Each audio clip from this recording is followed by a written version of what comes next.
کوشش کرے گا، پیشکش کرے گا، منوا کرے گا، پھر وہاں سے چک کیا جائے گا. بہت دنوں کے اس مسافرشی کے بعد، بہت دنوں کی اس مطالبوں کے بعد عقیدہ سرشت ہوگا، انگیجمنٹ ہوگی، پھر نکاح ہوگا. اور نکاح ہونے کے بعد پھر دونوں ایک ساتھ زندگی گزاریں گے. زندگی گزارنے کے بعد پھر مسافرشی چلے گی. اس طرح سے اس کے لیے اس کی محبت ہوگی، اس کے لیے اس کی محبت ہوگی، تو اس کے حقوق ادا کرے گا، اس کو آرام پہنچائے گی. اس کا خاندان ان کا خاندان بنے گا، ان کا خاندان ان کا اندر بنے گا. اتنے سارے فوائد، فیملی سسٹم اسی طرح بنے گا. یہ سارے فائدے اس صورت میں حاصل نہیں ہو سکتے تھے، یہ سارے فائدے اس صورت میں حاصل نہیں ہو سکتے تھے اگر نکاح کے بغیر اللہ تعالیٰ ویسے ہی انسانوں کو پیدا کر دیتا، درختوں پر، پیڑ پودوں پر، زمین سے اگ جاتے، آسمان سے برستے. یہ سارا سسٹم پیدا نہیں ہو سکتا تھا. اس لیے اللہ نے اس کائنات میں نکاح کے نظام کو کھڑا کر دیا اور ساتھ میں یہ کہا کہ نکاح کرنا ہمارا حکم ہے اور یہ عبادت ہے. اس لیے جب مسلمان نکاح کرتے ہیں تو کوئی عام حکم پورا نہیں کرتے بلکہ وہ عبادت کرتے ہیں. چنانچہ مذاہب کی تاریخ میں صرف اسلام وہ مذہب ہے جس نے نکاح کو عبادت کا درجہ دیا ہے، اور کسی مذہب نے نکاح کرنے کو عبادت کا درجہ نہیں دیا. بس وہ سماج کی ضرورت ہے، گھر کی ضرورت ہے، جسم کی ضرورت ہے، لیکن عبادت کا درجہ کسی نے نہیں دیا. صرف جناب رسول اکرم صلی اللہ علیہ وسلم اس کو عبادت کا درجہ دیا. فرمایا النکاح من سنتی، میرا طرز حیات، میرے لائف سٹائل کا اہم ترین چیپٹر نکاح ہے. نکاح من سنتی، سنت کا مطلب زندگی گزارنے کا جنرل راستہ، لائف سٹائل، طرز حیات، لاہ عمل، شاہراہ زندگی، اصول حیات، اس کو کہتے ہیں سنت. سنت کسی ایک جز کا نام نہیں ہوتا. عام طور پر یہ سمجھتے ہیں فلاں چیز سنت ہے. لفظ سنت کسی ایک چیز پر بھی بولا جاتا ہے اور پورے طرز حیات پر بھی بولا جاتا ہے. تو آپ نے فرمایا میری زندگی، میں نے جو نظام زندگی دنیا کے سامنے لایا، میں نے جو طرز حیات انسانوں کو سکھایا، اس کا اہم ترین شعبہ، اہم ترین جز نکاح بھی ہے. اور یہ نکاح در حقیقت بہت سارے احکامات کا مجموعہ ہے. اس میں شوہر کے حقوق، بیوی کے حقوق، شوہر کی ذمہ داریاں، بیوی کی ذمہ داریاں، خاندانوں کی ڈیوٹیاں، پھر خاندانوں کے آپس میں تعلقات، ان تعلقات کے نتیجے میں پیدا ہونے والے بچوں کے پھر آگے تعلقات، پھر بچوں کی پرورش، ان کے حقوق، ان کی ذمہ داریاں، اور اس طرح سے پورا فیملی سسٹم کھڑا ہوتا ہے. اسی لیے اسلامی قانون میں نکاح کا ایک لمبا چوڑا قانون ہے. مہر کے لمبے چوڑے مسائل ہیں، پھر آگے نکاح کو ختم کرنے کے لیے نئے مسائل آتے ہیں، پھر ان کے خرچے آتے ہیں، پھر پرورش کے چیپٹر آتے ہیں، پھر بچوں کے حقوق آتے ہیں، پھر بچوں کے ذمہ والدین کے حقوق آتے ہیں. یہ سارا نظام کھڑا ہو جاتا ہے نکاح پر. نکاح کے بغیر سارا کھڑا ہو ہی نہیں سکتا. ہم شوہر کے ذمے بیوی کے حقوق مقرر کرتے ہیں تبھی کیونکہ نکاح ہے، اور بیوی کے ذمے شوہر کے حقوق لازم کرتے ہیں اس لیے کہ نکاح ہے. ہم شوہر کو کہتے ہیں اپنے سسرال والوں کے ساتھ ایسے تعلق قائم کرو کیونکہ نکاح ہے، اور بیوی سے کہتے ہیں اپنے ساس سسر اور اپنے دوسرے رشتہ داروں کے ساتھ تمہارا رویہ ایسا ہونا چاہیے کیونکہ نکاح ہے. نکاح نہیں ہوتا تو یہ سارا کچھ. اسی لیے کہتے ہیں نکاح بقائے انسانی کا ذریعہ ہے. نکاح تشکیل خاندان کا سبب ہے. نکاح سوسائٹی کو پاک صاف رکھنے کا ذریعہ ہے. نکاح انسان کی جسمانی اور عقلی، دینی اور اخلاقی بہت ساری ضرورتوں کو پورا کرنے کا ذریعہ ہے. اس لیے بہت سارے صحابہ عرض کرتے تھے یا رسول اللہ آپ ہمیں اجازت دے دیں، ہم اپنے آپ کو خصی کر لیں گے. خصی کا معنی نامرد بنا دینا حدیثوں میں موجود ہے. یا رسول اللہ آپ اجازت دے دیجئے، ہم اس جنگل میں نہیں پڑھنا چاہتے ہیں تو ہم اپنے آپ کو خصی بنا دیں گے اور اس کی ضرورت نہیں. آپ نے سختی سے منع فرمایا، ہرگز نہیں. چاچے صحابی وہ کہتے ہیں اگر اللہ کے نبی نے یہ اجازت دی ہوتی تو سب سے پہلے میں اپنے آپ کو کرتا. کیوں کرتے؟ ان کا مقصد حیاتی کچھ دوسرا تھا، ان کا ہدف ہی کچھ اور بنتا تھا. کہتا صاحب ہم اس بہت بڑی ذمہ داری سے بچ کر رہیں گے اور اس کے بعد پھر اسلام کی خدمت کریں گے، ملکوں تک اسلام کو پہنچائیں گے، اپنی زندگی اسلام کے لیے وقف کر دیں گے. لیکن اللہ کے نبی نے اس کی اجازت نہیں دی. صحابی بیان کرتے ہیں کہ اگر اللہ کے نبی نے اجازت دی ہوتی تو ہم ضرور اپنے آپ کو خصی کر لیتے. اب جب اسلام نے نکاح کرنے کا حکم دیا تو ساتھ ہی یہ بھی کہا کہ نکاح کو آسان بناؤ، جلد کرو، آسان بناؤ، اس کو بوجھ مت بناؤ. چنانچہ اللہ کے نبی علیہ السلام نے ارشاد فرمایا ایمن النکاح برکتن ایسرہ مؤونتن، برکتوں اور بہتری کے اعتبار سے سب سے اچھا نکاح وہ ہے جس میں لوڈ کم پڑ جائے، جس میں بوجھ کم پڑ جائے. چنانچہ سادہ نکاح کرنے کی عجیب تاریخ رہی ہے اسلام کی. آدمی حیران ہوتا ہے کہ اس طرح بھی نکاح ہوا کرتے تھے۔ عبد الرحمن ابن عوف صحابی ہیں، انہوں نے نکاح کیا، نہ اللہ کے نبی کو پوچھا، ورنہ درخواست کرتے حضرت آپ نکاح پڑھیں آ کر کے، ایجاب قبول آپ کرائیں گے، مسجد نبوی میں نکاح ہوگا کہ نہیں؟ نہ مسجد نبوی میں نکاح کیا، نہ اللہ کے نبی علیہ السلام کو پوچھا۔ بعد میں جب حضور نبی علیہ السلام نے دیکھا کہ ان کے کپڑوں میں کچھ عطر وطر لگا ہے تو آپ نے فرمایا تمہارا کوئی خاص قسم کے عطر لگا ہوا ہے، تم نے نکاح تو نہیں کیا؟ انہوں نے کہا جی حضرت نکاح کیا میں نے۔ وجد النبی صلی اللہ علیہ وسلم علی ثوب عبد الرحمن ابن عوف صفرۃ، اللہ کے نبی علیہ السلام نے عبد الرحمن ابن عوف کے کپڑوں پر عطر دیکھا تو فرمایا تم نے نکاح تو نہیں کیا؟ انہوں نے کہا جی حضرت میں نے نکاح کیا۔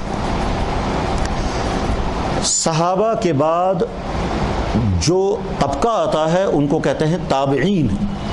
جیسے صحابی اس شخص کو کہتے ہیں جس نے اللہ کے نبی کو ایمان کی حالت میں دیکھا اور ایمان ہی کی حالت میں وہ دنیا سے رخصت ہو گیا، اس کو کہتے ہیں صحابی۔ تو جس شخص نے کسی صحابی سے ملاقات کی ایمان کی حالت میں اور ایمانی کی حالت میں دنیا سے رخصت ہو گیا، اس کو کہتے ہیں تابعی۔ تابعین کا درجہ بھی بہت اونچا ہے اور اللہ کے نبی نے وہ درجہ مقرر کیا۔ آپ نے فرمایا سب سے بہترین زمانہ میرا، اس کے بعد جو زمانہ آئے گا وہ، اس کے بعد جو زمانہ آئے گا وہ۔ تین زمانوں کی آپ نے گارنٹی دی ہے کہ ان تین زمانوں کو خیر کا زمانہ کہا گیا۔ خیر القرون قرنی ثم الذین یلونہم ثم الذین یلونہم، تو دوسرا دور جو ہے اس کو تابعین کا زمانہ کہتے ہیں۔ جیسے صحابہ میں کچھ صحابہ بہت اونچے درجے کے تھے جیسے ابو بکر صدیق رضی اللہ تعالیٰ عنہ، اور کچھ صحابہ بہت چھوٹے درجے کے تھے۔ صحابی ہونے کے اعتبار سے سب کا درجہ برابر، لیکن بہرحال اگر کسی صحابی نے صرف حضور سے ملاقات کی، ایمان قبول کیا اور چلا گیا وہ، تو ظاہر ہے اس کا درجہ ابو بکر صدیق کے برابر نہیں ہو سکتا۔ ایسے ہی تابعین کا معاملہ بھی ہے کہ کچھ تابعین کا درجہ بہت اونچا ہے اور کچھ تابعین کا درجہ بہت، وہ جو اونچے درجے کے تابعین ہیں ان میں 7 آدمی آتے ہیں۔ ان 7 آدمیوں میں سے ایک شخص ہے، ان کا نام ہے سعید ابن مسیب۔ یہ اتنا اونچے درجے کا شخص تھا کہ بہت سارے صحابہ ان کے سامنے دوزانوں بیٹھ کر کے ان سے حدیث سیکھا کرتے تھے۔ صحابی ان کے سامنے آ کر بیٹھ کر حدیث سیکھتا تھا، اور وجہ اس کی یہ کہ سعید ابن مسیب نے تمام بڑے بڑے صحابہ سے حدیثیں حاصل کر لی تھی۔ حضرت ابو بکر صدیق، حضرت عمر، حضرت علی، حضرت عائشہ، عبادہ بن صامت، جتنے صحابہ کے پاس جتنی حدیثیں تھیں تمام سے مل کر انہیں حدیثیں حاصل کر لی تھی۔ اب ظاہر ہے ان کا علم ان بہت سارے صحابہ سے کہیں زیادہ آگے جا چکا تھا جن صحابہ نے حضور کے ساتھ تھوڑا وقت گزارو چلے گئے، تو وہ صحابہ جب کبھی آتے تھے ان کے سامنے دوزانوں بیٹھتے تھے، اور اتنا باروب شخص تھا یہ کہ ہمت نہیں کرتا تھا کوئی آپ ان کے سامنے بیٹھنے کی۔ اور عبادت کا حال یہ تھا کہ 50 سال تک مسجد نبوی میں رات گزاری، عشاء کی نماز کا وضو کرنے کے لیے وضو کر کے آتے تھے، ساری رات مسجد نبوی میں گزارنا اور فجر کے بعد باہر نکلتے تھے۔ 50 سال۔ امام ابو حنیفہ رحمہ اللہ تعالیٰ نے تو 40 سال عشاء کے وضو سے فجر کی نماز پڑھی ہے، سعید ابن مسیب نے 50 سال کی۔ ایسا شخص تھا، انتہائی محترم، بڑے بڑے صحابہ ان کے سامنے جھک جاتے تھے ان کے علم کی وجہ سے۔ درجہ تو صحابی کا اونچا ہے صحابی ہونے کی حیثیت سے۔ بالکل ایسے مان لیجئے جیسے ایک ٹیچر ہے، اس نے اسٹوڈنٹ کو پڑھایا اور یہ اسٹوڈنٹ آگے چل کر کے منسٹر بن گیا۔ ٹیچر تو بہرحال ٹیچر ہے، وہ تو اس کا استاد ہے، ٹھیک ہے صاحب آپ کو منسٹری مل گئی مگر استاد تو بہرحال استاد ہے، تو استاد ہونے کی حیثیت سے اس کا درجہ اونچا ہے، مگر سٹارہ آپ کو مل گیا اس وقت، اختیارات آپ کے ہاتھ میں ہیں۔ یا کوئی اسٹوڈنٹ مثلا ڈاکٹر بن گیا تو استاد تو بہرحال استاد ہے، لیکن اگر استاد بیمار ہو جائے گا تو اسی ڈاکٹر کے سامنے جھکنا پڑے گا اگرچہ وہ اس کا اسٹوڈنٹ رہا ہے۔ بس ایسے ہی سعید بن مسیب تھے تو تابعی، مگر بڑے بڑے صحابہ ان کے پاس آ کر حدیث پڑھا کرتے تھے۔ اور تابعین میں جو سب سے بڑے 7 محدثین مانے جاتے ہیں ان میں سے ایک یہی ہے سعید بن مسیب۔ ان کی بیٹی تھی، مدینہ طیبہ کی تمام خواتین میں سب سے زیادہ ممتاز، علم کے اعتبار سے، تقوی کے اعتبار سے اور دوسری بہت ساری خصوصیات کے اعتبار سے ممتاز۔ اس لیے امیر المؤمنین جو اس وقت تھے انہوں نے پیغام بھیجا نکاح کر دیجئے، میرے بیٹے کے لیے اپنی بیٹی قبول فرمائیے۔ انکار کر دیا، نہیں۔ پھر مدینہ طیبہ کے گورنر نے پیغام بھیجا اپنے بیٹے کے لیے، سعید بن مسیب نے انکار کر دیا کہ نہیں۔ اور صاحبزادی کا حال یہ ہے کہ مدینہ طیبہ کی عورتیں کہتی تھی اگر سعید بن مسیب کی خاتون بیٹی نے مسئلہ بتا دیا تب تو ہم قبول کر لیں گے، اور اگر کوئی اور بتائے گا تو ہم قبول نہیں کریں گے۔ حتیٰ کہ ابا جان کا بیان کیا ہوا مسئلہ عورتیں قبول نہیں کرتی تھی جب تک ان کی بیٹی ہاں نہیں کہتی تھی، اتنا علم تھا ان کا۔ یہ سعید بن مسیب مسجد نبوی کے اندر حدیث پڑھایا کرتے تھے، ان کے شاگردوں میں بہت سارے تھے۔ تو ایک دفعہ ایک طالب علم جو ان کے پاس پڑھنے آیا کرتا تھا وہ آیا نہیں، معلوم کیا بھائی کہاں ہے وہ؟ کہنے لگا جی سنا اس کی بیوی بیمار ہو گئی ہے۔ دوسرے دن پھر انتظار کیا، وہ آیا نہیں۔ پوچھا بھائی وہ طالب علم نہیں آیا؟ کہنے لگا حضرت شاید اس کی اہلیہ بیمار ہو گئی ہیں اس لیے وہ آ نہیں پا رہے ہیں۔ تیسرے دن وہ بیچارہ لڑکا آیا، کہنے لگا تم 2 دن حدیث پڑھنے کے لیے نہیں آئے؟ کہنے لگا حضرت میری اہلیہ جو ہیں وہ بیمار تھی اور اس کی وفات ہو گئی، اور میرے گھر میں میری والدہ ہے، اس کو ہر وقت کسی آدمی کی خدمت گزار کی ضرورت ہے، اور اب میں پڑھ نہیں سکوں گا، اپنی والدہ کی خدمت کی وجہ سے میں نہیں آ سکتا یہاں پڑھنے کے لیے، تو بس میرا تو سلسلہ ختم ہو گیا۔ حضرت نے فرمایا اور کوئی مشکل ہے؟ کہنے لگا نہیں اور کوئی مشکل نہیں۔ تمہاری اہلیہ کی وفات ہو گئی؟ کہنے لگا جی حضرت وفات ہو گئی۔ اب تمہاری والدہ کی خدمت کے لیے کسی آدمی کی ضرورت ہے؟ کہنے لگا جی حضرت۔ تو کیا تم قبول کرو گے میری بیٹی کا نکاح؟ وہ حیران ہو گیا، کہنے لگا جس بیٹی کا نکاح یہ گورنر مدینہ کو دینے کو تیار نہیں، اس کا نکاح مجھ سے کرنے۔ اس کو پہلے یقین ہی نہیں آیا، ٹھیک تھی کہ نا۔ اب اس کے بعد جب حضرت نے فرمایا بھائی جواب بتاؤ ہاں یا نہ، وہ گھبرا گیا، تو کہنے لگا حضرت سر نیچے کر کے حضرت جب آپ فرما رہے ہیں تو بس۔ اس کے بعد پھر گھر اپنی بیٹی کو اطلاع بھیجی، بیٹی آپ کی طرف سے اجازت ہے میں اگر آپ کا کہیں رشتہ کر دوں؟ بیٹی نے کہا ابا جان آپ مختار ہیں، جہاں چاہیں آپ کر دیں۔ ٹھیک وہی طالب علموں کے بیچ میں بیٹھ کر کے خطبہ پڑھا اور کہا میں سعید اپنی بیٹی کی طرف سے وکیل بن کر ان کا نکاح تم سے کرنا چاہتا ہوں، آپ قبول؟ انہوں نے کہا حضرت قبول۔ پڑھو حدیث۔ حدیث کا سبق ہوا۔ اس زمانے میں حدیث زبانی پڑھی جاتی تھی۔ وہ کہتے تھے مثلا سمعت عمر بن الخطاب یقول قال رسول اللہ صلی اللہ علیہ وسلم، آگے حدیث۔ اس طرح حدیث پڑھائی جاتی تھی، یعنی زبانی ہوتا تھا، کلاس زبانی ہوا کرتی تھی، لکھا ہوا کچھ نہیں ہوتا تھا۔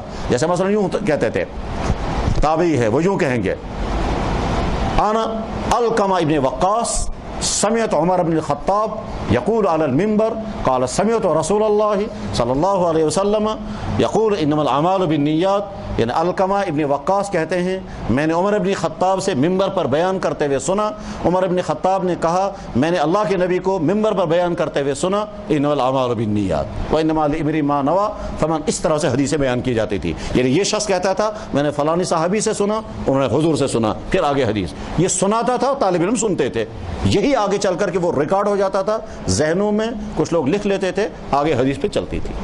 بہرحال حدیث کا سبق ختم کیا، طالب علم بیچارہ خوش خوش اپنے گھر چلا گیا اور اپنی والدہ کو جا کر کہتا ہے میرا تو نکاح ہو گیا۔ کہنے لگا کہاں؟ انہوں نے کہا سعید بن مسیب کی بیٹی سے۔ کیا لگا تم پاگل کو مت، تمہارا دماغ ٹھیک ہے، یہ کیسے ہو سکتا ہے؟ کہنے لگا جی حضرت ہو گیا۔ کہنے لگا نہیں یہ کیسے ہو سکتا ہے؟ کہنے لگا حضرت ہو گیا۔ کہنے لگا اچھا چلو ہو گیا تو دیکھیں گے پھر۔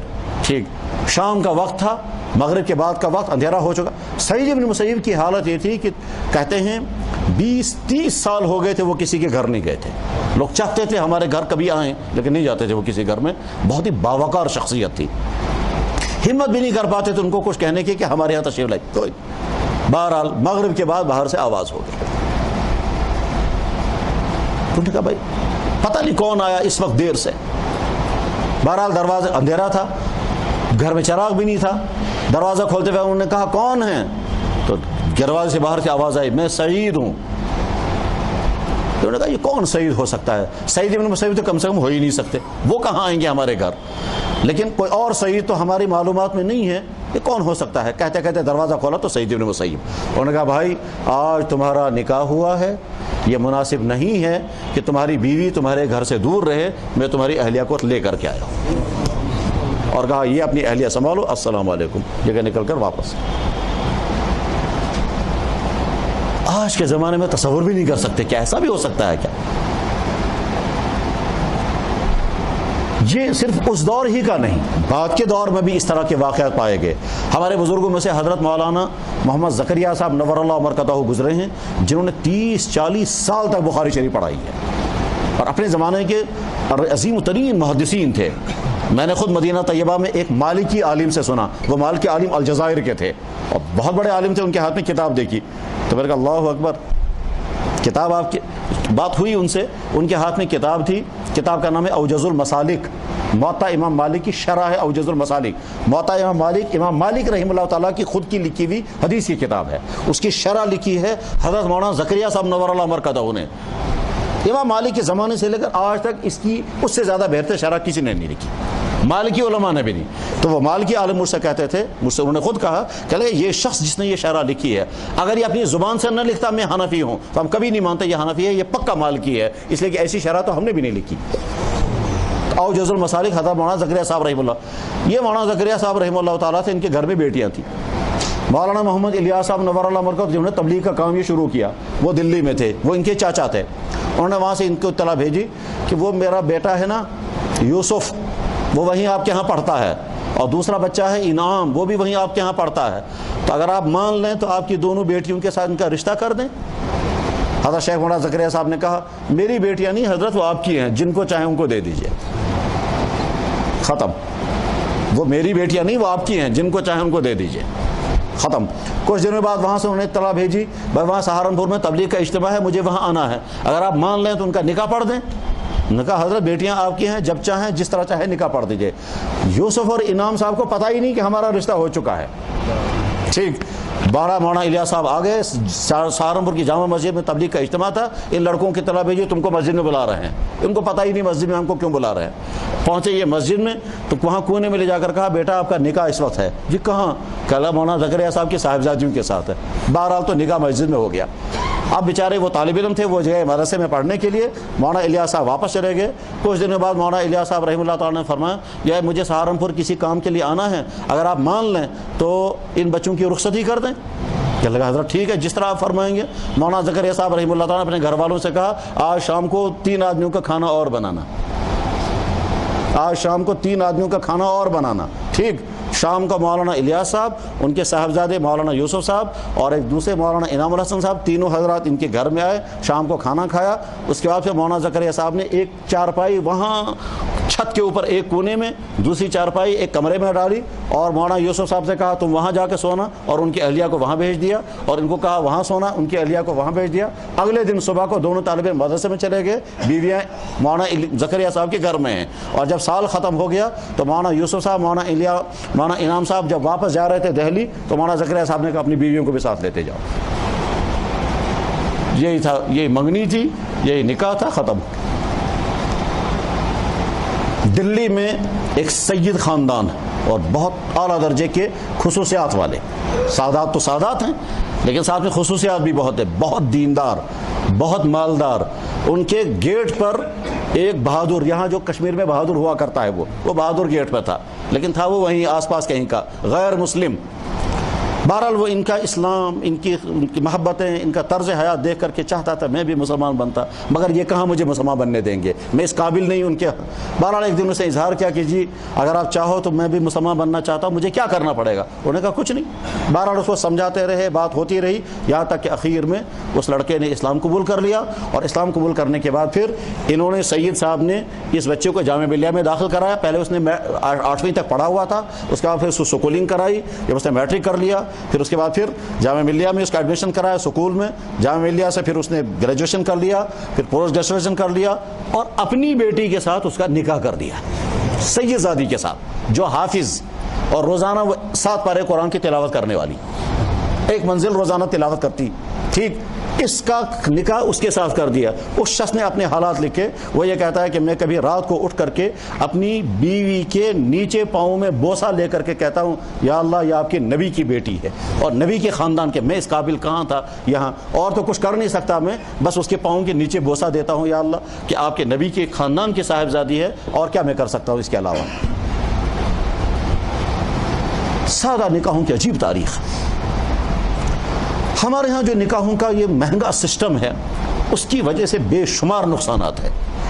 بے شمار دولتیں ان مہنگے نکاحوں میں تو برباد ہوتی ہے.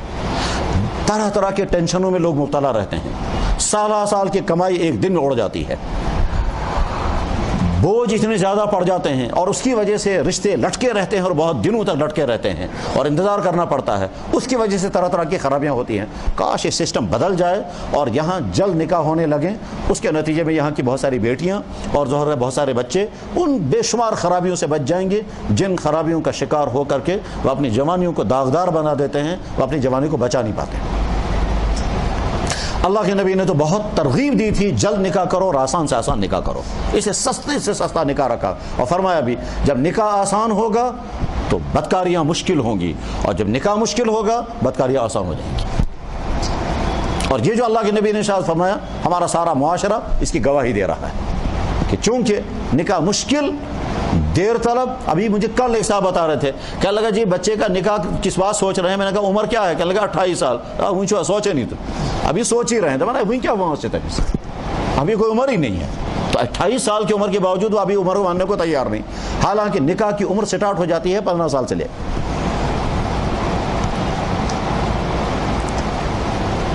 اسی وجہ سے اگر خدا نخواستہ کسی بچے یا بچی سے کوئی غلطی ہو جائے, اس کا پہلا گناہ اس کے والدین کے سر آ جاتا ہے, جب انہیں لٹکا کر کے رکھا ہو اور رشتہ نہ کر رہے ہو. اللہ کے نبی علیہ السلام نے حضرت علی رضی اللہ تعالیٰ کو نصیحتیں فرمائیں ایک مرتبہ, اور نصیحت کرتے ہوئے فرمایا دیکھو جب تمہاری بچی یا بچے کا رشتہ کفو کا برابر کا رشتہ مل جائے فوراً کر دینا. وَالْأَيِّمْ إِذَا وَجَدْتَ لَهَا كُفُوًا, تمہارے گھر میں بچی ہو بے نکاح کے ہو, جو ہی برابر کا رشتہ تمہیں مل جائے فوراً کر دینا. وَالْأَيِّمْ إِذَا وَجَدْتَ لَهَا كُفُوًا, جو ہی بے نکاح کی لڑکی کا رشتہ مل جائے فوراً کر دینا, انتظار مت کرنا. انتظار خامخواہ کرنے کے نتائج بہت برے نکلتے ہیں. یہیں شہر میں ایک صاحب ہیں, اپنے ذہن کے مطابق ہائی فائی ہیں. یہ ہائی فائی بھی کبھی مصیبت بنتی ہے. تو اپنے ذہن کے مطابق بیچارے وہ ہائی فائی ہیں. اب جب صاحبزادی ان کے ڈاکٹر ہیں, رشتہ آیا, کہنے لگے ہاں ٹھیک رشتہ ٹھیک ہی ہے مگر یہ ڈاؤن ٹاؤن کا ہے. ڈاؤن ٹاؤن والے بیکورڈ ہوتے ہیں, ہم تو سول لائن کے ہم فارورڈ ہیں, تو رد کر دیا. ٹھیک, اس کے بعد دوسرا رشتہ آیا, کہنے لگے رشتہ بہت اچھا ہے لیکن لڑکے کا قد چھوٹا ہے کہ ہم نے یہ کو سوٹ نہیں کرے گا. کچھ دن بعد رشتہ آیا تو اس نے کہا جی لڑکا بہت اچھا ہے مگر اس کو زبان قابل ہے مگر زبان میں تھوڑی سی لکنت ہے. کہنے لگا یہ فوف قید لگے. ٹھیک, اس طرح سے رشتوں پر رد کرتے گئے یہاں تک کہ لڑکی کے بال سفید ہونے لگ گئے. اور جب اب رشتہ ہی نہیں آ رہا ہے تو لڑکی ڈپریشن کا شکار ہو گئی. جب ڈپریشن کا شکار ہو گئی تو اس کے بعد پھر جس ہسپتال میں وہ ملازمت کر رہی تھی وہاں بھی کہا ہے ایشن سیٹ, تو اس کی چھٹی کر دی. ٹھیک, پرائیویٹ کسی نرسنگ ہوم میں وہ ڈاکٹر تھی. اس کے بعد پھر اس شخص کے اپنی بیوی کے ساتھ جھگڑے ہو گئے. بیوی کہتی تھی میرا نام ہے فلاں جگہ کرو مون اتنا, میں نے کہا تھا فلاں جگہ, وہ بھی مانا نہیں. میں نے کہا فلاں جگہ, وہ بھی مانا نہیں. اب آتا ہی نہیں ہے کوئی رشتہ. اس لڑائی میں ان کی بیوی اپنے بیٹے کے پاس چلی گئی باہر کے ملک میں. اب یہ گھر میں ایک بوڑھا ہے, اس کی وہ ایک بیٹی ہے, اور ایک نیکر ان کو کھانا بنا کر کے دیکھتا ہے, نوکر بنا کر. اور باپ جو ہے وہ ایک کمرے میں بیٹھ کر ٹی وی دیکھتا رہتا ہے, بیٹی جو ہے وہ دوسرے کمرے میں بیٹھ کر کے دوائیاں کھا کر کے وہ اپنے آپ کو نیند لاتی ہے. وہ نیند آتی بھی نہیں ہے, رات کے 2-3 بجے سوتی ہے, اگلے دن 12 بجے اٹھتی ہے. اس لڑکی کا کزن مجھے کہتا تھا اس کے لیے دعا کرو کہیں رشتہ مل جائے. کہاں ملے گا رشتہ؟ 40 سال سے اوپر ہو گئی لڑکی کی عمر, اور وہ ڈپریشن کا شکار ہے, اور رات کے 2-3 بجے سونا ہے, تب تک وہ نیٹ پر اور دوسرے خرافات میں. اب وہ دل بھی بھر گیا. اب جب اور کچھ نہیں تو بعد میں وہ فوج فلمیں دیکھ کر کے اپنا سکون پاتی تھی. اب اس سے بھی سکون کہاں ملتا ہے, یہ نظاروں سے سکون کہاں ملتا ہے, اس کے لیے تو عملی چیزیں چاہیے. تو اس لہٰذا اس کا روٹین کیا ہے اس وقت, رات کے 2-3 بجے سونا, اگلے دن 12 بجے کے قریب اٹھنا, اور اس کے بعد پھر وہ ڈپریشن کی دوائیاں کھا کر کے اس کے باڈی کا سسٹم بھی بگڑ گیا ہے, اور وہ فیٹ بھی چڑھ گیا ہے, اور ذہنی توازن بھی خراب ہو گیا ہے. اس طرح کے نہ جانے کتنے واقعات ہیں یہ لٹکا کر کے رکھنے کے. بہرحال رشتے جتنے جلد ہوں, جتنے آسان ہوں اتنا بہتر ہے. اور جب رشتے ہوتے ہیں تو والدین بھی کہتے ہیں ہمارے کندھوں سے ذمہ داری اتر گئی, اور بیٹی کے والدین بھی کہتے ہیں ہمارے کندھوں سے ذمہ داری اتر گئی. یہ رشتہ بہت ساری خوشیاں بھی لے کر آتا ہے اور بہت ساری ذمہ داریاں بھی لے کر آتا ہے. وہ خوشیاں جن کا تصور بھی نہیں کرتا وہ بھی مل جائیں گی, اور ایسی ذمہ داریاں, ایسی تلخیاں بھی آئیں گی جن کا خیال بھی نہیں تھا. شوہر سوچ بھی نہیں سکتا تھا یہ بھی مجھے جھیلنا پڑے گا. جیسا کبھی رات بھر جاگنا پڑے گا, کبھی بچے کی وجہ سے, کبھی پریگننسی کی وجہ سے, کبھی ایک تکلیف میں, کبھی دوسری, کبھی ان چیزوں کا مطالبہ سامنے آئے گا جس کا اکثر سوچا بھی نہیں تھا.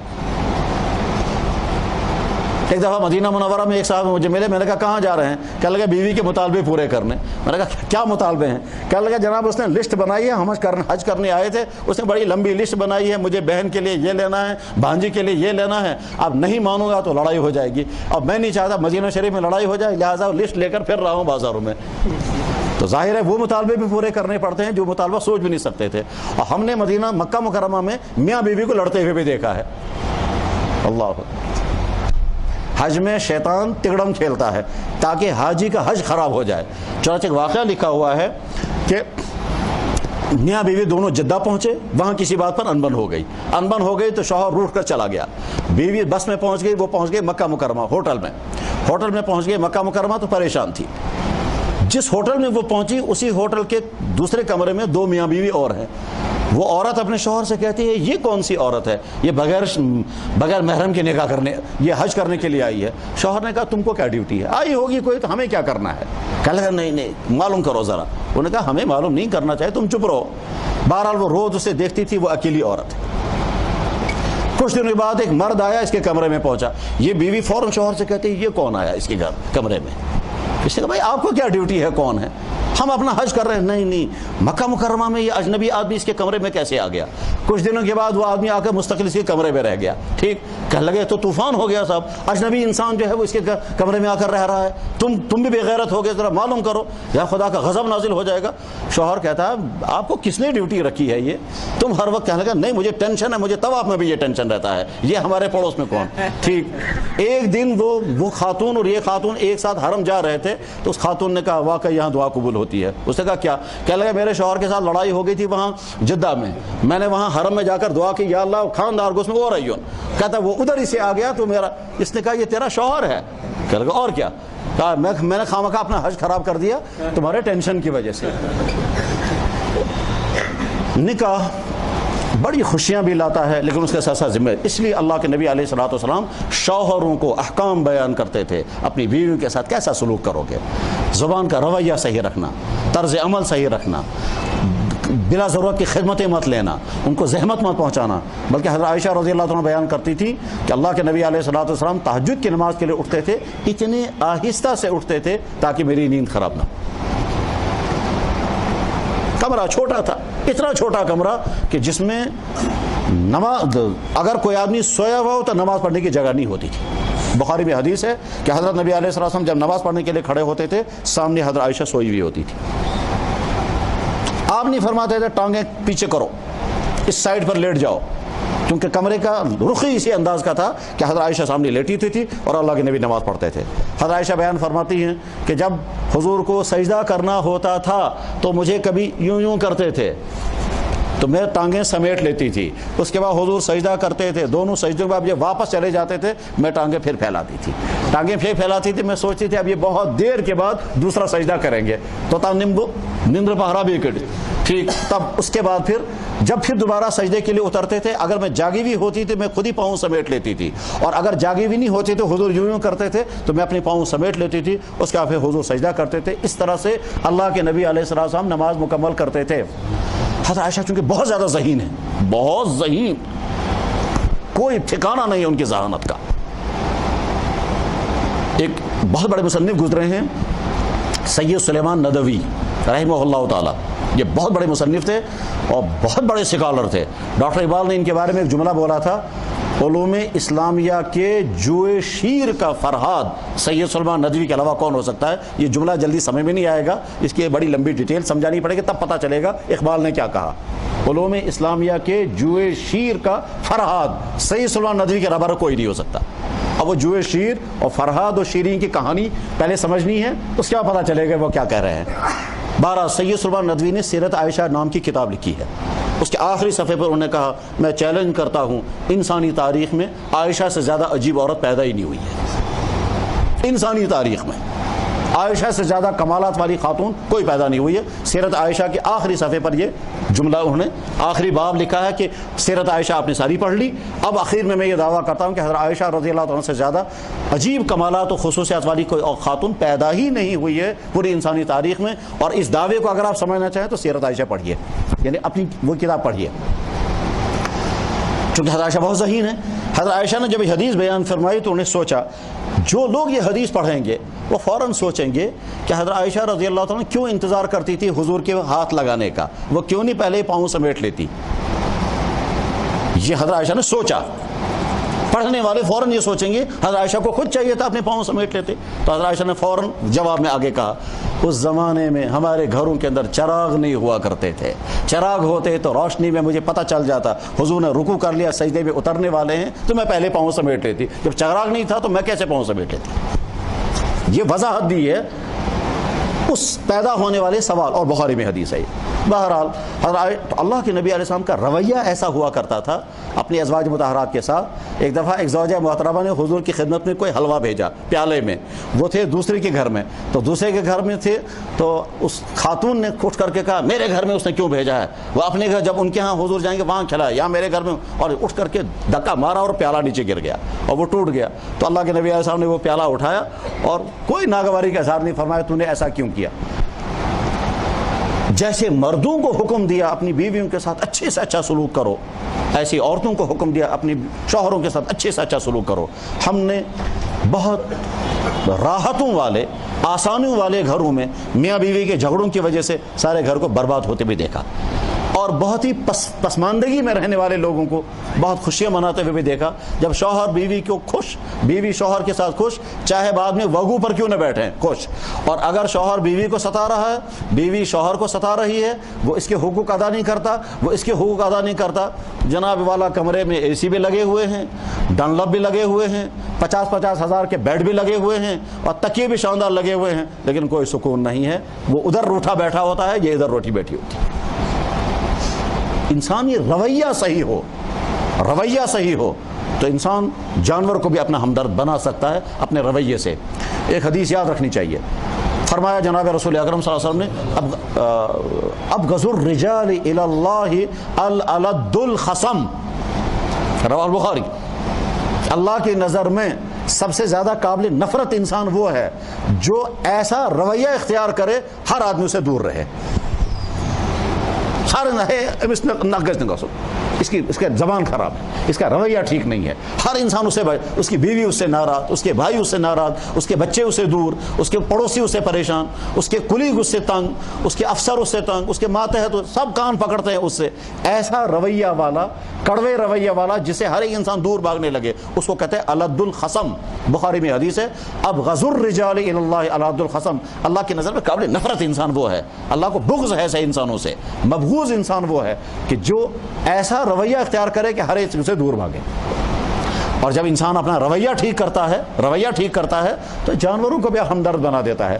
میں نے ایک رمضان میں ایک دفعہ ایک واقعہ بیان کیا تھا، اس واقعے کو، اپنا واقعہ تھا وہ، اس واقعے کا فائدہ اٹھایا ایک امام صاحب نے، اس امام صاحب نے مجھے اپنا واقعہ سنایا یہی شہر میں۔ کہنے لگا جی آپ نے ایک دفعہ واقعہ سنایا تھا، میں نے کہا ہاں۔ کہنے لگا میں اپنا واقعہ سناتا ہوں، میں نے کہا سنائیے۔ یہ امام صاحب رمضان میں گھر سے مسجد آیا کرتے تھے تراویح پڑھانے کے لیے، فجر کی نماز پڑھانے کے لیے، راستے میں چوک ہے وہاں کتے تھے، تو ڈر گیا۔ کہا جب صورتحال تو مجھے واقعہ یاد آیا، اس نے وہی کیا، کیا؟ اس نے بریڈ خریدا اور جو ہی وہاں چوک پر پہنچا تو کتوں کو بریڈ پھینکا، آ گیا مسجد میں۔ دوسرے دن پھر اس نے بریڈ خریدا اور کتوں کو ایک ایک پیس پھینکتا گیا اور پھر مسجد میں آ گیا۔ بس تیسرے دن سارے کتے اس کے دروازے کے باہر کھڑے ہیں، ٹھیک، جو ہی وہ گھر سے باہر نکلا تو سارے کتے پیچھے پیچھے مسجد کے گیٹ تک، اور تراویح پڑھ کر جب یہ واپس نکلے تو سارے کتے اس کے پیچھے پیچھے اس کے گھر تک۔ جہاں پورے مہینے کتوں کی سیکورٹی اس کو مل گئی 2 دن کے بریڈ کھلانے سے۔ انسان اپنا رویہ ٹھیک کرتا ہے دوسروں کے ساتھ تو جانوروں کو اپنا ہمدرد بناتا ہے۔ اس طرح کا واقعہ اصل میں میرے ساتھ بھی ہوا تھا، تو اسی کا فائدہ امام صاحب نے اٹھایا۔ تو رویہ انسان ٹھیک کرتا ہے، اپنے دشمن کو اپنا دوست بنا دیتا ہے، اور اگر رویہ ٹھیک نہیں ہوتا ہے اپنی بیوی مخالف، اپنے بچے دور ہو جاتے ہیں، اپنے پڑوسی دشمن بن جاتے ہیں۔ اس لیے قرآن نے کہا لا تستوی الحسنۃ ولا السیئۃ، تم برا سلوک کرو گے وہ اچھا سلوک کیسے کرے گا؟ تم یہاں سے اچھا سلوک کرو گے اس کے برے سلوک سے برتر حالت تمہاری ہوگی۔ اگر کسی نے تمہارے ساتھ برا سلوک کیا تم یہاں سے اچھا سلوک کرو، برا سلوک اچھے سلوک کے برابر نہیں ہو سکتا۔ جب تم برے سلوک کے جواب میں اچھا سلوک کرو گے، جو تمہارا خطرناک دشمن ہے وہ تمہارا سرگرم دوست بن سکتا ہے۔ فَإِذَا الَّذِي بَيْنَكَ وَبَيْنَهُ عَدَاوَةٌ كَأَنَّهُ وَلِيٌّ حَمِيمٌ۔ اپنے رویے سے اپنے مخالف کو اپنا ہمدرد بنانا انسانی اخلاق کا کمال ہے، اور اس کی مثالیں سب سے بہترین مثالیں اس دنیا میں اللہ کے نبی نے پیش فرمائی ہے کہ خطرناک ترین دشمنوں کو اپنے حسن رویے سے اپنا عاشق بنا دیتے تھے۔ وہ حدیثوں میں عجیب عجیب واقعات آتے ہیں۔ سمامہ بن اسال ایک شخص تھا، اس نے اسلام قبول کیا، واقعہ میں پورا نہیں بتا سکتا۔ اس نے اسلام قبول کیا تو کھڑے ہو کر کے کہا تھا، کیا کہا تھا؟ کان اسمک ابغض الاسماء عندی، مجھے آپ کے نام سے بھی نفرت تھی۔ اس دنیا میں جن ناموں سے مجھے سب سے زیادہ نفرت تھی وہ آپ کا نام تھا، لیکن آج کے بعد اس دنیا میں جو نام مجھے سب سے اچھا لگتا ہے وہ آپ۔ مجھے سب سے زیادہ نفرت جس شہر کے ساتھ ہے وہ یہی شہر تھا، اور آج کے بعد سب سے زیادہ محبت مجھے اس شہر کے ساتھ ہے۔ کان بلدک ابغض البلاد عندی والآن بلدک احب البلاد عندی۔ مجھے دنیا میں سب سے زیادہ نفرت جس قوم کے ساتھ تھی وہ آپ کی قوم تھی، لیکن آج کے بعد سب سے زیادہ محبت مجھے آپ کی قوم کے ساتھ ہے، اللہ کے نبی کے رویے کی وجہ سے۔ حالانکہ اس کا جرم ایسا تھا کہ اس کو کھشی کر دینا چاہیے تھا، مگر نہیں، آپ نے اتنا اچھا رویہ اس کے ساتھ کیا تو جواب میں اس نے یہ کہا۔ ابو جہل کا بیٹا اکرمہ، خطرناک ترین دشمن کا بیٹا، دشمن، اور وہ بھی کوئی معمولی انسان نہیں تھا، ساری اس وقت تک کی زندگی اس نے حضور کی مخالفت میں گزاری تھی۔ بہرحال ایک وقت جب آیا اور وہ مجبور ہو گیا اور وہ حضور کی خدمت میں آنا چاہتا تھا، لیکن ڈر تھا کہ مجھے جاتے ہی آرڈر نکالیں گے اس کو گردن اڑا دو۔ اس کے باپ نے کیا کیا ہے، جس نے کیا کیا کیا ہے اسلام کو روکنے کے لیے، اسلام کو نقصان پہنچانے کے لیے، اس ایک پورے خاندان نے جو ہم کو تکلیفیں پہنچائی ہیں، یہ کیسے آ گیا آج؟ ڈر تھا اسے یہی۔ بیوی نے کہا کچھ نہیں ہوگا چلو، شوہر نے کہا نادان، تم نادان ہو، وہاں مجھے کہاں زندہ چھوڑیں گے وہ، انہوں نے کہا کچھ نہیں ہوگا تم چلو۔ جہاں اللہ کے نبی علیہ السلام کو جو ہی معلوم ہوا کہ اکرمہ آنے والے ہیں تو آپ نے کیا فرمایا؟ فرمایا یاتیکم اکرمہ فلا تسبوا اباہ فإن سب المیت یؤذی الحی۔ اکرمہ کو برا بھلا کہنے کی تو بات ہی نہیں، اس کے باپ کو بھی کچھ برا بھلا مت کہنا تم، اس کا باپ ابو جہل ہے اور ابو جہل مارا جا چکا ہے۔ ابو جہل کے متعلق قرآن کی آیتیں نازل ہوئی ہیں، لیکن اللہ کے نبی نے فرمایا اس کے باپ کو بھی یہاں کچھ مت کہنا۔ کیوں؟ فرمایا مرے ہوئے انسان کو برا بھلا کہنے سے اس کی اولاد کو دکھ ہوتا ہے۔ فإن سب المیت یؤذی الحی، اگر کسی مردہ کو تم نے برا بھلا کہا اس کے جو پیچھے اولاد ہوگی زندہ ان کو تکلیف ہوتی ہے، یہ انسان کا مزاج ہے۔ اگر کسی انسان کا باپ غلطیاں کرتا ہو، وہ خود بھی کہتا تھا میرے ساتھ غلطی میں کیا کرو، ٹھیک، لیکن ہم جب اسے کہیں گے تانا دے کر کے اس کو دکھ ہو جائے گا۔ یہ انسان کی فطرت ہے یہ کہ اگر میرے والد میں کوئی خامی تھی جس کا میں خود اعتراف کرتا ہوں گا، لیکن جب مجھے دوسرا بطور تانا کہے گا مولو سے اتقن کرا، مجھے غصہ آئے گا۔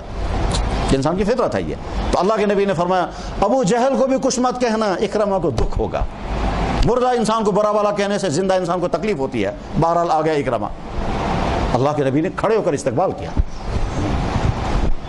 جس کا تصور، اس کو تصور یہ ہے کہ مجھے آرڈر نکالیں گے قتل کرنے کا، حضور نے ان کا استقبال کیا، اور استقبال کرنے کے بعد فرمایا اکرمہ کیسے آنا ہوا، اب کیا کرتا ہوا؟ کہنے لگا حضرت سر جھکا کر حاضر ہوں، اسلام قبول کرنا ہے۔ چنانچہ اللہ کے نبی نے کلمہ پڑھایا، اور جب کھڑا ہوا وہ، اس کے بعد اس نے کہا آج تک میرے یہ بازو اس نبی اور کے مخالفت میں استعمال ہوتے تھے، آج کے بعد یہ میرے بازو نبی کی حمایت میں خرچ ہوں گے، اور افسوس میرے لیے میں نے آج تک اس نبی کی مخالفتیں کی ہیں۔ ایسا نبی، اللہ کے نبی نے اپنے رویے سے اس کو، ورنہ آرڈر نکال سکتے اس کو قتل کرنے کا، رویہ اپنا صحیح کرنا ضروری۔ شوہر اپنی بیوی کے ساتھ اچھا رویہ، بیوی اپنے شوہر کے ساتھ اچھا رویہ، زندگی جنت کی طرح گزرتی ہے۔ اور شوہر اپنی بیوی کو ستائے اور بیوی شوہر کی نافرمانی کرے، پھر سب کچھ ہونے کے باوجود ٹینشن ہی ٹینشن۔ اس لیے مردوں کو چاہیے شوہر بننے کی ٹریننگ حاصل کریں، اور عورتوں کو چاہیے بیوی بننے کی ٹریننگ حاصل کریں۔ جیسی باقی ٹریننگیں کر کے انسان اپنے آپ کو قابل بناتا ہے، اسی طرح سے بیوی بننے کی ٹریننگ کرنی چاہیے، شوہر بننے کی ٹریننگ کرنی چاہیے۔ صاحب آپ کو زندگی میں قسم قسم کی تلخیاں آئیں گی، رکاوٹیں آئیں گی، دوریاں پیدا ہوں گی، شکایتیں ایک دوسرے سے ہوں گی، اس وقت آپ کو کیا رویہ اختیار کرنا چاہیے؟ کہاں ٹھنڈا ہونا ہے، کہاں نرم ہونا ہے۔ اب ہو سکتا ہے تمہارا شوہر غلط راستے پر پڑے، تم کیسے اس کو ٹھیک راستے پر لاؤ گی؟ ہو سکتا ہے تمہاری بیوی کی طرف سے تم کو تکلیف دے باتوں کا سامنا، کیسے اس کی اصلاح کرو گے؟ تم ڈنڈا اٹھاؤ گے یا کیا؟ تو شوہر بننے کی اس لیے صالح لٹریچر اس کے لیے پڑھنا چاہیے۔ شوہروں کو چاہیے وہ پڑھیں تحفہ دلہا، عورتوں کو چاہیے وہ پڑھیں تحفہ دلہن۔ میاں بیوی کی ازدواجی زندگی میں تلخیاں کیسے پیدا ہوتی ہیں اور ان کو کیسے ٹھیک کیا جاتا ہے، اس کے لیے باقاعدہ لٹریچر ہے۔ شوہر سمجھیں اور بیویاں بھی سمجھیں تو بہت ساری تلخیاں ختم ہو جاتی ہیں۔ اپنے اس طرح کے تجربات بہت کیے ہیں، میاں بیوی کے جھگڑے روزانہ سنتے رہتے ہیں، پھر ان کی صلاح بھی کراتے رہتے ہیں۔ جب صلاح ہو جاتی ہے تو بہت خوشی ہوتی ہے، اور معمولی باتوں پر جب رشتے کٹ جاتے ہیں تو دکھ بھی ہوتا ہے۔ بعض دفعہ دیکھتے ہیں بالکل چھوٹی سی بات پر رشتہ کٹ رہا ہے، بہت معمولی سی بات پر۔ اب بھی ہمارے ہاں کچھ کیس ایسے ہیں کہ یہیں شہر کے ہیں، لڑکا بھی یہیں کا ہے، لڑکی بھی یہیں کی، جھگڑا ہے بہت معمولی سی بات پر، وجہ بنائی انا کا کے ساتھ، پوائنٹ آف پرسٹیج، یہ اس نے میری انا کو ٹھیس پہنچائی، میں اس کو قبول کرنے کے لیے تیار نہیں۔ نکاح نعمت بھی ہے، ذمہ داری بھی ہے، اسی لیے اللہ کے نبی علیہ السلام جب نکاح پڑھ دیتے تھے، جب رشتہ ہو جاتا تھا تو آپ مبارکباد دیتے تھے، بارک اللہ فیکما، اللہ تمہاری نئی زندگی میں برکت دے، وجمع بینکما بالخیر، اور آئندہ تم ہمیشہ ایک دوسرے کے ساتھ ٹھیک طرح سے زندگی گزار سکو۔ حضور کو بڑی خوشی ہوتی تھی، اس لیے کہ میری امت کے ایک نئے خاندان کا سنگ بنیاد رکھا جا رہا ہے، میری امت کے نئے خاندان کے سنگ بنیاد۔ یہ دو اجنبی ہیں، نکاح ہونے کے بعد یہ میاں بیوی بنیں گے، پھر یہ ایک ساتھ زندگی گزاریں گے، پھر ان کے بچے بنیں گے، آگے چل کر ان کا خاندان کھڑا ہو جائے گا۔ تو یہ آج ایک درخت لگایا جا رہا، کل کو یہ پھل دے گا، اس پھل سے نہ جانے کتنے فائدے اٹھائیں گے۔ خاندان دو اجنبی قریب آ جاتے ہیں، اس کی وجہ سے اسلام نے نکاح میں صرف مہر لازم کیا ہے، اور وہ مہر دونوں کی حیثیت کے مطابق، مقدار تعین نہیں کی۔ اس کی وجہ ہے کیونکہ مالی اعتبار سے کبھی مسلمان ایک پوزیشن میں نہیں ہوتے ہیں، تو جیسی مالی پوزیشن ہوگی، جیسے شوہر کی حیثیت ہوگی، ویسے مہر طے کرنا چاہیے۔ ہمارے ہاں سماج میں مہر کے علاوہ کچھ اور بھی لینے دینے کا سلسلہ ہے، وہ مہر کے علاوہ جو باقی ہے وہ دینا لازم نہیں، وہ فرض نہیں، وہ کوئی ضروری نہیں، لیکن دینا حرام بھی نہیں۔ کوئی دینا چاہے تو دے سکتے ہیں، نہ دینا چاہے تو نہیں دے سکتے ہیں، اسلام نے صرف مہر کا حکم دیا ہے۔ لیکن جو مہر کے علاوہ دیا اور لیا جاتا ہے اس کو کلیئر کرنا بہت زیادہ ضروری ہے، ورنہ ایسے ایسے جھگڑے یہاں پیدا ہوتے ہیں، اللہ اکبر، اس کو کوئی حل ہی نہیں کر پاتا، نہ کوئی مولوی، نہ کوئی مفتی، نہ کوئی جج، نہ کوئی محل پریزیڈنٹ، کوئی حل نہیں کر پاتا ہے۔ کیوں صاحب؟ لڑکی کو، لڑکی کی ماں کو، لڑکی کے رشتہ داروں کو جو گفٹس دیے گئے ہیں، انہوں نے لڑکے کو، لڑکی کی ماں کو، اس کی بہن کو، اس کے بہنوئی کو جو گفٹس دیے ہیں، آگے چل کر کے جب رشتہ ختم ہوتا ہے کہنے لگا لاؤ جی وہ سارے واپس۔ اب وہ کن سے واپس کھینچیں گے؟ تو وہاں حساب کرنا مشکل ہوتا ہے، واپس لینے یا نہیں لینے۔ کہتا ہے بنو سے شرع کیا بنا آپ کیا بن شرع، جس وقت دیا ہے آپ نے، اگر یہ گفٹ ہے تو یہ واپس نہیں آئے گا۔ جناب ہم نے دیا تھا نا رشتے کی وجہ سے، جب رشتہ نہیں رہا تو یہ کہاں رہے گا؟ لہذا واپس، ادھر سے ہے گفٹ، گفٹ واپس آتا نہیں، رشتہ ختم ہو گیا، کہتے دے دو جی واپس۔ اب وہ کس عورت سے واپس ڈھونڈیں گے؟ وہ تو پورے خاندانوں کا بحران پیدا ہو جاتا ہے، وہ سمجھ میں نہیں آتا ان کو واپس کیسے کروایا جائے۔ تو اس کے بعد اخیر میں کہتے ہیں تلک رسم میں برادری فاصلہ التمشاسن عجیب وہ کبھی ادھر سے لیتے ہیں ادھر کو دیتے ہیں، کبھی ادھر والوں کو لیتے ہیں ادھر دیتے ہیں، اور اپنے سروں پر لے۔ ویسے نادان انسان وہ ہے جو ایک کا مال دوسرے کو دے اور اپنی آخرت خراب کرے، یہ نادانی کبھی نہیں کرنی چاہیے۔ لینا ان کو ہے، دینا ان کو ہے، ان سے لے کر ان کو دیا اور اپنی آخرت خراب کی، ان سے چھین کر ان کو دیا اور اپنے آپ کو پھنسایا قیامت کے دن۔ من ولی القضاء فقد ذبح بغیر سکین، جس کو فیصلی بنایا گیا سمجھو کند چھری سے وہ ذبح ہونے لگا، مانی شراک سے چمچو ذبح کر رہی ہے، جسے فیصلہ کرنے کی بیوا وہ کبھی نہیں اپنے سر پر لینا چاہیے۔ فیصلہ کرنے والوں کو ہم سمجھاتے رہتے ہیں، خاص طور پر یہ محل پریزیڈنٹ، مسجد پریزیڈنٹ جو ہوتے ہیں، وہ محلے والے آتے ہیں، میں کرتا سوئی فیصلہ، اس بیچارے پاس فیصلہ کرنے بیوا وہ کچھ کہتے ہیں، یہ کوئی، اس کے بعد جب فیصلہ کر، تو یہ جو لینے دینے کا سلسلہ ہے اس کو صاف کلیئر کرنا چاہیے۔ یا تو دے صرف ہدیہ اور ہبہ اور بخشائش کے نام پر، کل کو رشتہ کٹے گا، واپس نہیں ڈھونڈنا، اور اگر واپس لینا ہے تو ابھی سے کہو، کہہ کر کے رکھو جناب ہم جو کچھ دے رہے ہیں اگر رشتہ کٹ گیا ہم واپس لے لیں گے، تاکہ وہ والے سوچیں بھائی تھا محفوظ ہی، کیا پتا صبح پھر واپس کرو۔ قرآن کریم میں ہے وَلَا تَمْنُنْ تَسْتَكْثِرْ، دوسرے پر وہ احسان مت کرنا جس احسان کے پیچھے تمہارا تصور یہ ہوگا یہ بھی وہاں سے کچھ لائیں گے اور زیادہ لے کر آئیں گے۔ ورتاؤ وہی ہے، جو کچھ یہ مہر کے علاوہ لیا اور دیا جاتا ہے ہم اس کو مہر میں انکلوڈ کر سکتے ہیں، اور سب سے بہتر یہی ہے کہ صاحب اس کو سوال کہ ہم نے لڑکی کو دے دیا، سوری کو آپ نے جب دینا ہی ہے آپ رسم کے نام پر کیوں دے رہے ہیں؟ آپ شرع کے نام پر دے دیجئے، تو جب شریعت کے نام پر وہ مالی بنے گی کل کو اس میں کوئی مداخلت کرنے کا حق نہیں ہے۔ اور اس کے بعد پھر جو بیوی کو دیا گیا، کبھی شوہر کے دل میں لالچ نہیں آنی چاہیے یہ نما بیمس، یہ مجھے واپس مل جانا چاہیے۔ تو آج ہی صبح ہم ایک فیصلہ کر رہے تھے، کیا صاحب لڑکا کہتا ہے میں بیوی کو تب ایکسیپٹ کروں گا جب وہ سارے زیورات واپس دے دے گی مجھے، اگر نہیں دے گی مجھے کو بول رہی ہے۔ جب شادی ہوئی اس دن تو بڑی خوشیوں کے ساتھ دیا گیا، اور 3 مہینے کے بعد شوہر کہتا ہے کہ وہ شوہر سے پوچھا بھائی کیوں؟ کہہ لگے میری ماں کہتی ہے اگر تمام زیورات اینی سے گو ٹھیک، اگر یو آر جس تو زیورات کی وجہ سے دونوں کی زندگی داؤ پر لگ گئی۔ اب میں نے کہا کتنے کے زیورات؟ انہوں نے کہا تقریباً 1.5 لاکھ روپے، تو 1.5 لاکھ روپے کے زیورات پر زندگی خطرے میں پڑ گئی ہے۔ ادھر سے لڑکی جو ہے وہ پریگننٹ ہے، تو ان کو کوئی پرواہ نہیں اس کا کیا بنے گا، اس کے پیٹ میں جو بچہ ہے اس کا کیا بنے گا، بڑھے آنے کا نہیں سر جس میں جتنا سونچو سے کیسے واپس تو پھر دینا ہی نہیں چاہیے تھا۔ بہرحال اپنے معاملات کلیئر رکھنی چاہیے، نکاح عبادت بھی ہے، نعمت بھی ہے، ذمہ داری بھی ہے، خوشی بھی ہے، اور بہت ساری تلخیوں کے لیے بھی ذہناً تیار رہنا چاہیے۔ کچھ ایسی تلخیاں بھی آ سکتی ہیں جن کو انسان کا تصور بھی نہیں ہوتا، وہ تلخیاں بھی سامنے آ سکتی ہیں، اور اس کو برداشت کرنے کا پہلے سے مادہ رکھنا چاہیے۔ اللہ کے نبی علیہ السلام کا مشہور ارشاد ہے، آپ نے فرمایا عورتوں کو صدقہ کرو صدقہ۔ بہت ساری عورتوں کو میں نے جہنم میں جلتے دیکھا۔ عرض کیا حضرت کیوں؟ فرمایا تم شوہروں کی ناشکری کرتے ہو۔ انہوں نے کہا ہم نے کیا ناشکری کی شوہروں کی؟ تو آپ نے فرمایا لو احسن الى احداکن دہرا ثم رأت فیک خیر ثم رأت منک شیئا تقول لم ارى فیک خیرا قط۔ اگر تم شوہر اپنی بیویوں کو سال ہا سال تک ان کے تقاضے پورے کرتے رہے، ان کی چوائسیں پوری کرتے رہے، ان کی خدمت کرتے رہے، ان کو خوش کرنے کی ساری چیزیں کرتے رہے، پھر ایک چھوٹی سی بات اگر تم ان کی پوری نہ کر سکے تو بیوی کھٹ سے کہتی ہے نت کیا کورس آج کا میں آپ کا نہ کیا کیا آپ نے میرے لیے۔ یہ وہ جملہ ہے جو اللہ کے نبی نے حدیث میں فرمایا، اور بخاری میں حدیث ہے، اور واقعہ یہی ہم نے یعنی ارب پتی خاندان کا کیس میں نے سنا، اور بیوی نے کہا ہے نت کیا شمدت مت میں، اس نے کہا جناب میں نے کروڑوں کی پراپرٹی اس کے پاس ہے، اور کیا دے میں۔ جہانگیر بادشاہ کی بیوی نور جہاں نے جہانگیر سے یہ کہا تھا، جب جہانگیر سارا ملک ہندوستان بیوی کو دے چکا تھا اور کرنسی پر بیوی کا فوٹو آیا کرتا تھا، نور جہاں کا فوٹو، ایک دن معمولی بات پہ تلخی ہو گئی تو بیوی نے کہا ورنہ آپ نے مجھے دیا کیا ہے؟ انہوں نے کہا سارا ملک ہندوستان تمہارے قبضے میں ہے، اور کیا دوں گا میں تجھے، اور میرے پاس ہے کیا؟ اور اس کے لیے ذہناً تیار رہنا ہے کہ کبھی نہ کبھی تمہاری عورت ہے نہ کہ شوہر پریشان ہے اپنی بیوی کے علاج کے لیے، ٹھیک ایک دن بیچارہ تھک کر کے سو گیا، بیوی نے کہا ایمشن پروائی میو نت کار پرسائن میں، وہ بیچارہ اٹھ کر کہتا ہے میں ہسپتالوں میں دھکے کھاتا ہوں اس کی وجہ سے، آج تھک کر کے ذرا سا سو گیا تو اس نے کٹ کہہ دیا نت کیا پروائی میں کیا تکلیف چھو ایم کار پرس میں۔ اس وقت تلخیاں نہیں لینے، اس کو جھیل لینا ہے، برداشت کرنا ہے، برداشت کرنے میں ہی عافیت ہے۔ اگر آپ نے معمولی